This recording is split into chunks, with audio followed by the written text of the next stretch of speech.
If you carry on watching, I'll show you exactly how you can put into practice the sentences that you particularly want to learn. Hi, do you want to know how to speak English well, how to speak English fluently and naturally? Do you think focusing on the grammar is one important factor to do so?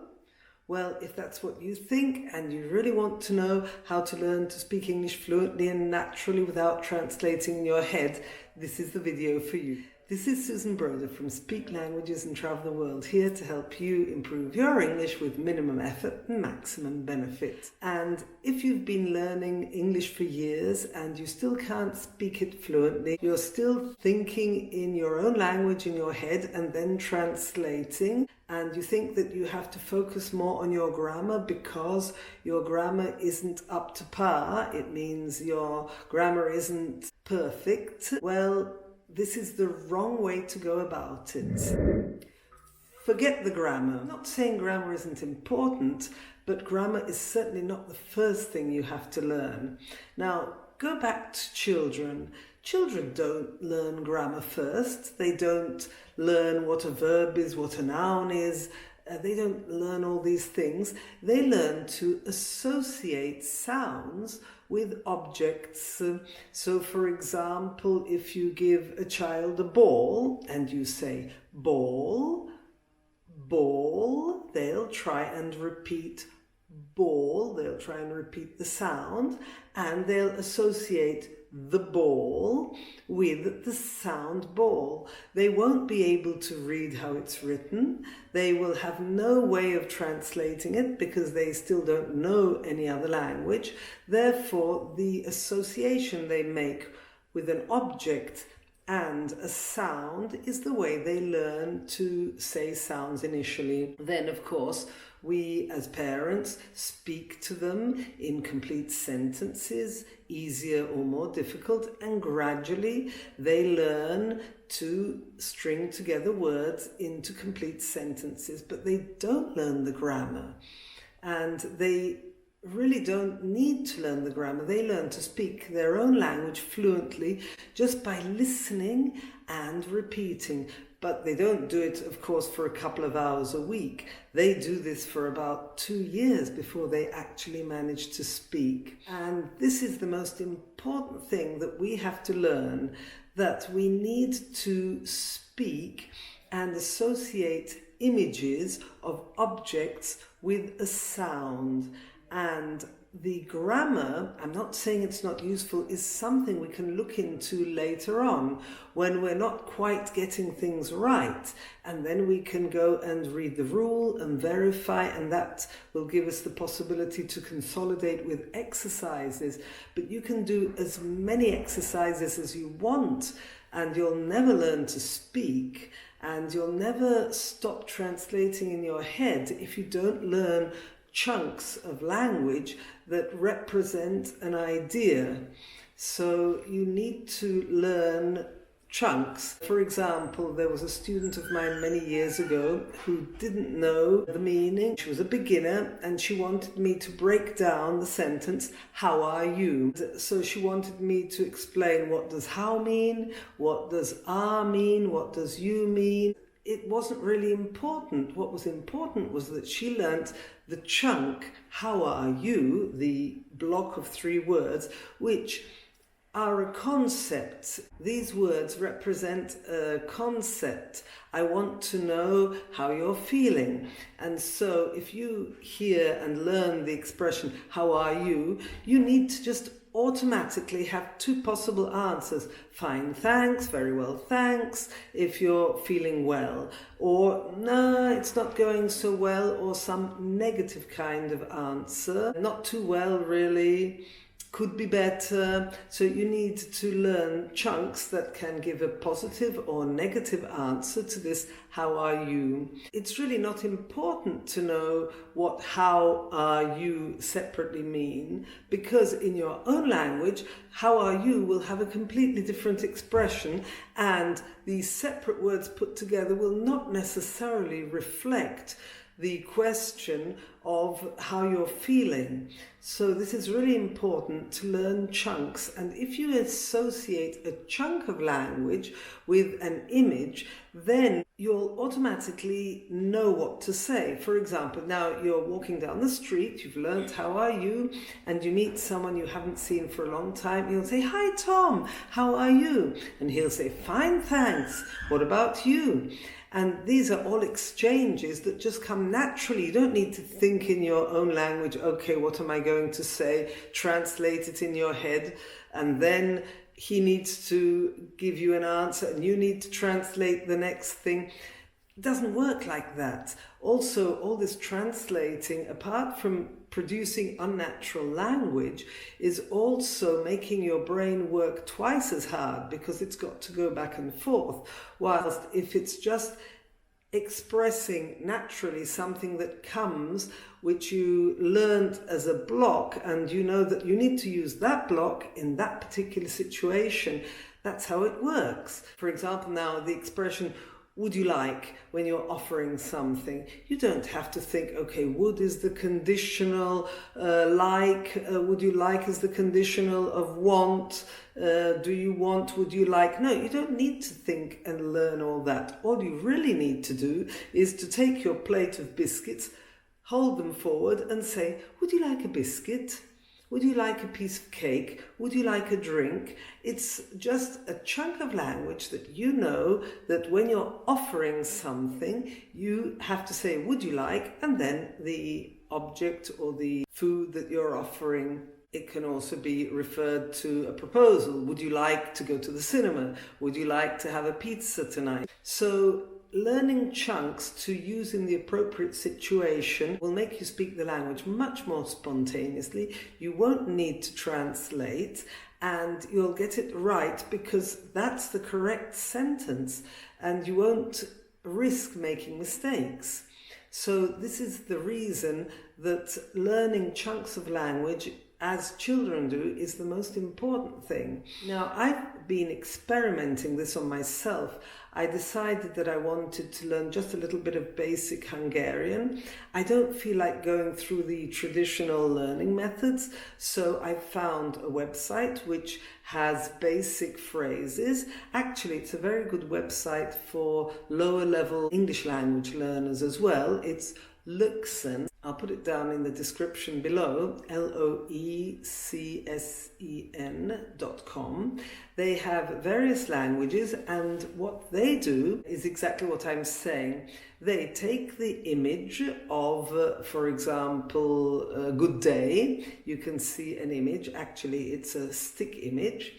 And they'll write "good day" in the language you're studying. In this case, for me, it's Hungarian. And then they'll also write, but not say, the translation. Now, what I'm doing is I'm only looking at the images, listening to the sound and looking at how it's written. But actually, what I'm really doing is, whilst I'm cooking or doing other activities, I will just put the play function and it will say all the sentences one after the other with a short gap, and I'll just repeat them.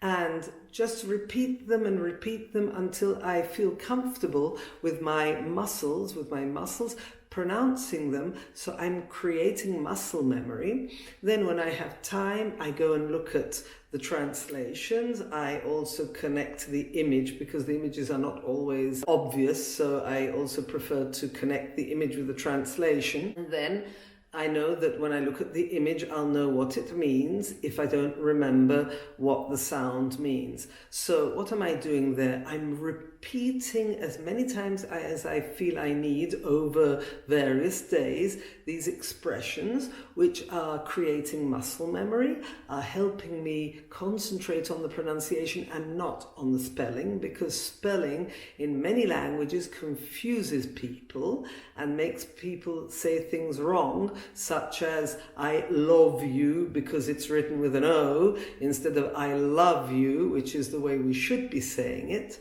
So we shouldn't concentrate on the way words are written, but we should very much concentrate on the sound and trying to reproduce the sound.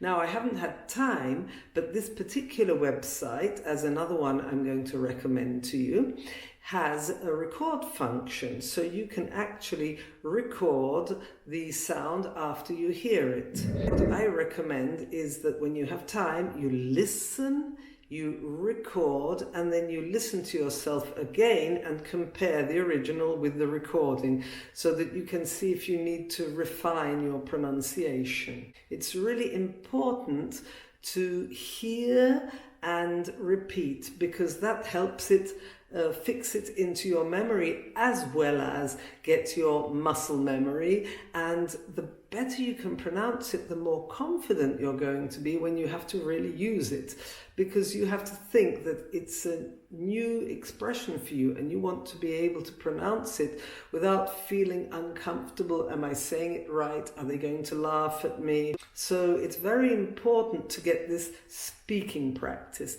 And if you learn chunks of language and not individual words, individual vocabulary, you can't get it wrong because you're learning the whole sentence for that situation, and that's the most important thing. Then over time you can refine it. For example, at the moment I'm learning how are you just for one person. Of course, if I meet a group of people I'll have to change it, but that's another step. So what's important is to practice listening and speaking. Then over time, you also sit down, you take notes, you write so that you can also consolidate, create flashcards.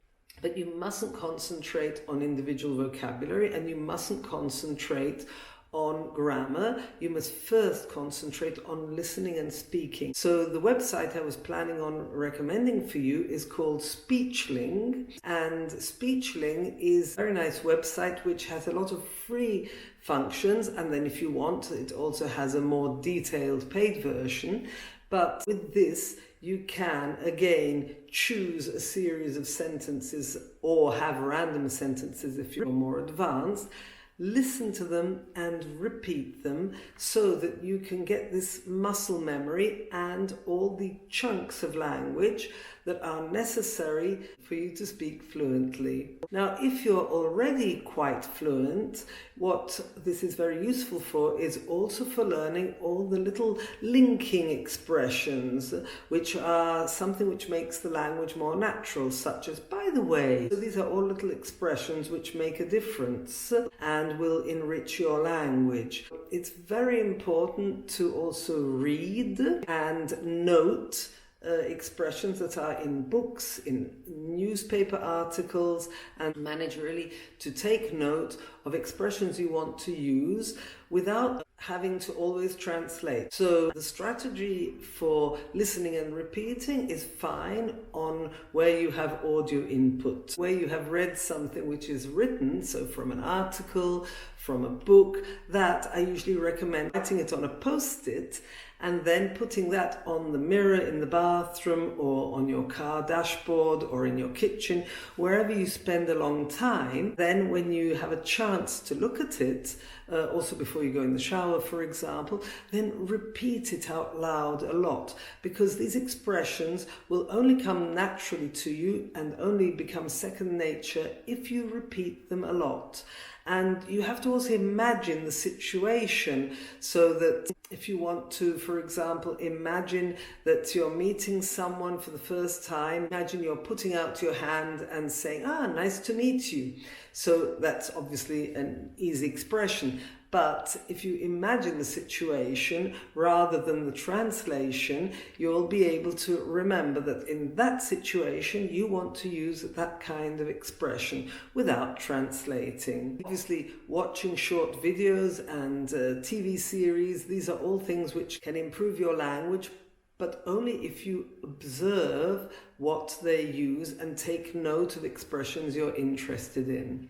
What I often recommend is to take a short article, usually off Instagram, because Instagram makes very short posts, and I'll show you in a moment what I'm talking about, but you can read a short post, take note of the words, and if you carry on watching, I'll show you exactly how you can put into practice the sentences that you particularly want to learn.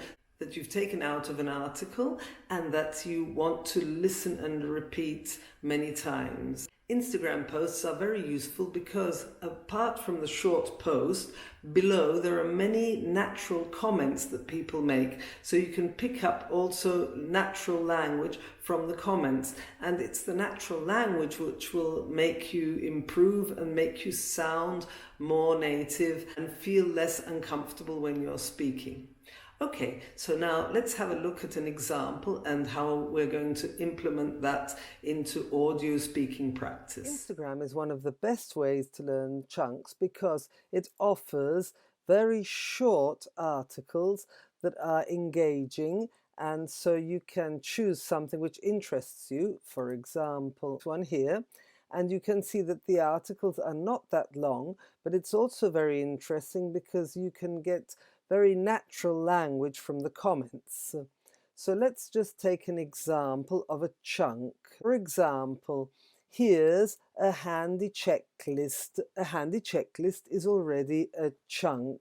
Let's take the expression handy, a handy something. We copy this and we go on to Youglish. Youglish works best on Chrome. What's very important is before you start using Youglish, youglish.com, you have to go on to the settings and make sure that the auto move to the next result is clicked on. Other browsers, even if you click it on, then they go automatically to off again. And this is a very important thing. So with Chrome, it definitely works. Once you've gone on to the settings and you've put the auto move to on, what does this do? It means it will pick a sentence, and then as soon as they've said the sentence, it will go on to the next sentence. Now, what are we actually talking about? Youglish is something that we use for picking out the chunk, in this case we said a handy, and finding it in all the possible video clips that there are. In this case, we've taken this phrase, a handy. It's one out of 1,669 possible clips. Now, we're not going to watch them all, but you should watch as many as makes it sort of comfortable so that a handy becomes a second nature. It's also important to sometimes stop and actually try and repeat it. Here's an example. The first sentence that was picked out is, here's a handy cheat sheet of their many friends and foes. What does handy mean? Handy means practical, it's at hand. Let's listen to this, and you'll note that because in the settings we clicked that it has to continue to the next one automatically, you'll get the next sentence automatically. Otherwise, if you don't click that in the settings, this video will continue and you won't get to the next sentence. You need to do it manually, which isn't the objective. The objective is to be exposed to the chunk of language you're interested in as much as possible until it becomes second nature. Here's a handy cheat sheet. Listen to how it works. Here's a handy cheat sheet of their many foes and friends. Alemani, and we'd like to see which corals were best at coping with sea level rise. That's a handy thing to know. It is only one part of my plan and shouldn't be used as a handy excuse for... You can see that handy means practical, useful. Now let's try and take another excerpt. Bear in mind. Bear in mind is another chunk of language. Let's put it into Youglish and see what happens. Copy, paste, say it. Bear in mind that this use can be considered. There are three figures you need to bear in mind. One is 2 degrees. Now bear in mind that building a system of government... Bear in mind means keep in your mind, try and remember that. Let's do one more. So the critical thing I want us to bear in mind when we... You can stop it and repeat. So the critical thing I want us to bear in mind... Now this is very important because the more you repeat the same chunk, the more you'll memorize it. It's important to learn chunks of language so that you can learn to think in English directly without translating. Thinking in English is the most important factor to be able to speak fluently and naturally. Let's have a look at another chunk. Say it. The last one is execution. And I can't stress this enough. Tax. Secondly, we can't stress this enough. So prioritize your learning. Guys, I can't stress this enough. So as you can see, this is a short article in The Guardian that can be interesting for learning chunks. Of course, you can also use other accounts. This is the NAS Daily account where they make exciting videos with subtitles. And if we carry on looking, there are also very good comments which again have chunks for you to learn. For example, fresh water. Fresh water does not mean cool water, so it's cold. It means it's water that you can drink, that comes fresh and is not stagnant. Another chunk is I never knew how. I never knew how hard it is. I never knew how to make. I never knew how to do. So you can learn a lot of chunks from reading, and that's why I suggest taking Instagram accounts of any kind with anything that interests you and pick out the chunks, put them into Youglish and repeat them as many times as possible. Make a note of them on a post-it and make sure that you actually learn them until they become second nature, and this will help you avoid thinking in your own language and translating, which will get you nowhere. BBC News is another very nice account that you can also get information from. Let's have a look at an example. Sustainable living. Exactly. Sustainable living is a great chunk. It means that you can live in a way that does not harm the planet. But if you're more into lifestyle, there are, of course, lots of lifestyle accounts. So it really doesn't matter what you look at. The important thing is you find something you're interested in, read about it, and then try and learn the chunks. And the best way to learn the chunks is by putting them into Youglish and repeating them many, many times. An example: to stock up on something means to buy a lot of them. Stock up on books, stock up on food, stock up on clothes. You can go shopping and buy a lot of these things and create a stock. I think I've made my point. Read a lot. Also, audiobooks are very good to read and learn chunks from, but it's not necessary to read a whole book. Instagram gives you a plethora of possibilities to read short posts which will teach you a lot. So you see how these different techniques all boil down to the same thing. Grammar is out because, first of all, you can pick it up just from natural language that you read, hear and see. And only when you feel uncomfortable, that you haven't quite understood why people are using this kind of expression, maybe you can go and check the grammar point just there and do those exercises. But remember that that's a consolidation. That's not going to help you speak better. That's only just for you to understand, why do people say it like this rather than like that? So what's going to help you improve your speaking and make you sound more natural is the method I've just shown you. So let's summarize. If you want to learn to speak English well, you need to find repetitive audio input. And if you don't find the repetitive audio input on an app such as Speechling or Luxon, then you pick out the words, expressions, etc. that you want, and you put them into Youglish so that you get the repetition there. And there are usually thousands of examples, but do remember to fix the settings so that it automatically goes on to the next one, because otherwise the video will carry on playing and you don't need that. You need to have that expression that you've picked out repeated in many videos. That will give you the repetition, and that will give you the chance for you to repeat. You can also stop it, repeat, restart, and so on.